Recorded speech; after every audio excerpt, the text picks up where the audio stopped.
Udah tahu itu apa ya, kapas ya, terus diputerin satu-satu. Saudara sudah dengar, saudara statusnya sekarang tersangka. Gimana Pak? Saudara sekarang statusnya tersangka ya? Iya Pak. Sudah tahu? Sudah. Pada saat diperiksa di Polda. Kemudian keterangan terdakwa Danu ini menyatakan saudara malam itu ada di lokasi kejadian. Benar nggak itu? Bohong itu Pak. Difitnah saya.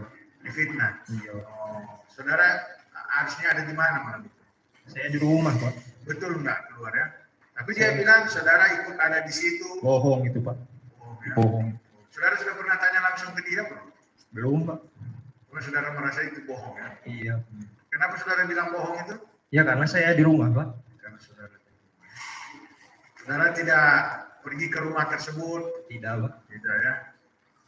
Salam keadilan, salam sehat, salam kehidupan. Jadi sahabat-sahabat AK, itu potongan video dari keterangan Abi sebagai saksi di terdakwa Danu, di persidangan terdakwa Danu. Jadi Abi jelas mengatakan Danu itu berbohong fitnah. Kan seperti itu, karena Abi tidak ada di TKP malam itu. Mari kita coba menganalisanya. Kalaulah memang Abi bersama Danu, terus Danu bersama Yosep, Mimin, Arigi, tentunya di saat K9 ya pasti digigit lah. Kenapa harus Danu aja yang digigit gitu? Kan ini duduk permasalahannya. Karena waktu ada K9 itu ada Abi, ada Arigi, Yosep, Mimin. Kenapa harus Danu aja gitu? Nanti ada yang mengatakan karena dia masuk TKP lagi, ya siapa yang nyuruh dia masuk TKP?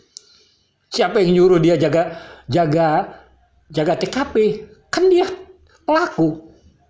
Kan seharusnya logika pemahaman seperti itu sekarang. Kalau dulu boleh kita cerita merumpi. Kan seperti sekarang tidak bisa. Karena Danu adalah pelakunya, ngapain dia jaga TKP? Siapa yang menyuruh dia jaga TKP? Kan ini duduk permasalahannya. Jadi logika pemahaman kita menganalisanya, kenapa hanya Danu yang digigit K9? Bukan Arigi, Abi, Yosep, Mimin. Katanya berlima malam itu. Harusnya kan digigit karena Danu digigit. Itu logika pemahamannya. Berarti ya apa yang dikatakan Abi benar. Logikanya tidak bersama Danu malam itu. Jadi sahabat-sahabat AK pemahamannya. Kan selama hari ini kita dikatakan karena Danu menjaga TKP. Siapa yang nyuruh dia jaga TKP? Siapa yang suruh bagi-bagi tugas dan sebagainya? Siapa yang sibuk hari itu di TKP? Danu sebagai pelaku sibuk. Siapa yang nyuruh dia? Siapa yang menyuruh dia sibuk di TKP? Yosep tidak. Arigi, Abi, Mimin nggak ada komunikasi dengan dia. Yosep juga tidak. Jadi logika pemahaman sekarang dapatlah kita bisa menganalisa aja. Kenapa Danu digigit K9? Karena dia pelakunya. Pernah dikonfirmasi dengan anjing pelacak Abinya? Pernah. Kapan itu Bi? Saya lupa Pak waktunya itu. Lupa ya? Satu hari atau 2 hari setelah kejadian? Atau sebelum kejadian? Sesudah kejadian sih. Sesudah kejadian. Saudara dikonfirmasi gimana cara mengungkapkan waktu itu dikumpulkan terus diapain, coba cerita. Si anjingnya diendusin ke suatu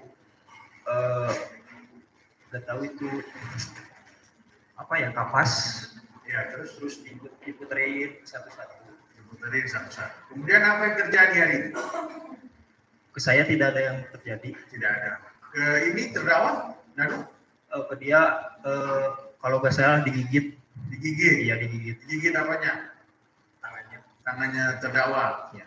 Terus setelah itu ya diistirahatkan dulu si anjingnya itu. Terus diputerin lagi Pak, tapi nggak tahu benar apa lagi yang diendusin sama dia. Terus ke dia lagi. Ke dia lagi. Ya.